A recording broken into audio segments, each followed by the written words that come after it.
Hello, Namaste, Sasrakal and Salam friends. It's the talk show Sergeant Naya, Tourism, Hospitality and Aviation. Today's GAN session is more linked to communication. And this is my observation. I put it forth. Whether to accept it or leave it is something that you have to decide.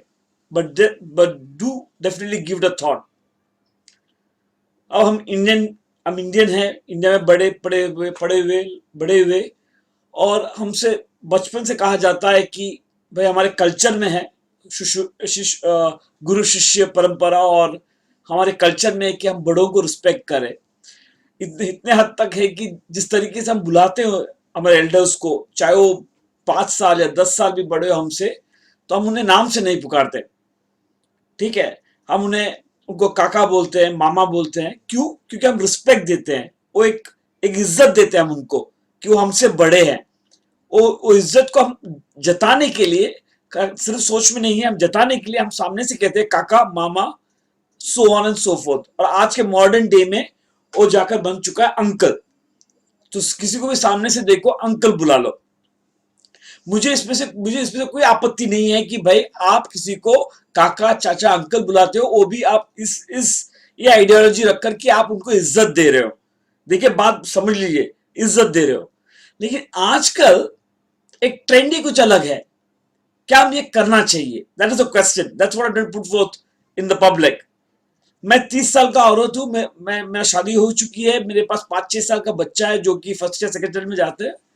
Alright, and she has to call somebody as such in the office, maybe in the working area or elsewhere is concerned, at home, at place, as a house mother. She will call the other person uncle. Now when she calls the other person uncle, the thought process is not that, oh, he's 5 years elder to me, so I have to give him the izzat. ऐसा नहीं है।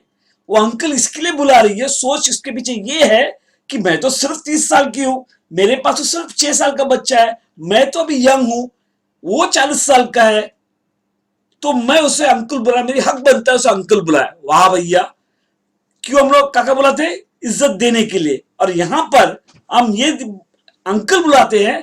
ठीक है, approach देखो, attitude देखो, उसके पीछे का मतलब देखो। बुलाते किसके लिए? क्योंकि इज्जत देने का। अगर इज्जत देना ही था, अगर ऐसा ही था, तो फिर आप सर क्यों नहीं बुलाते हो? आप सर जी बोलते क्यों नहीं? जी लगा दो, इंडिया में बहुत बड़ी अच्छी बात है, नाम के बाद जी लगा लो, रिस्पेक्ट देने वाले होता है। नहीं, वो नहीं करे, काका, uncle.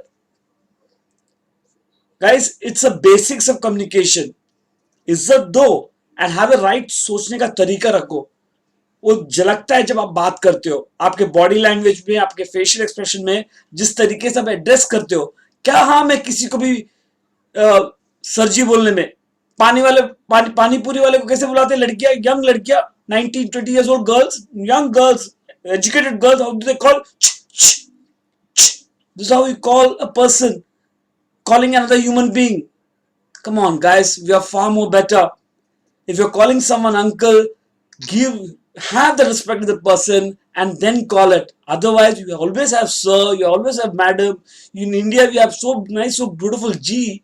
You can add Sergeant G to it, and then you need not raise your age issue, you did not raise his age issue, and still have the conversation so beautiful. Give the respect also. That is what I want to get to your notice in this gang. As youngsters, don't think I am a college going student, so every time I'll be young. No, absolutely not. The cycle will come. So when you learn it from your college level, when you learn it in your university level, I believe that will go up in the society also. I still say again, I have no reservations against the culture or the concept being called as kaka and mama. उसके पीछे नियत वो बहुत जरूरी है। ये मैं इस ज्ञान सेशन में बताना चाहता था। एक छोटी सी बात है, लेकिन सोच के देखो, वो बहुत मायने रखती है आपकी पर्सनालिटी को। आप जैसे सोचते हो वो उसमें झलकता है, जिस तरीके से आप लोगों को पुकारते हो। Thank you for your attention and see you again in another episode of GAN. Thank you and bye.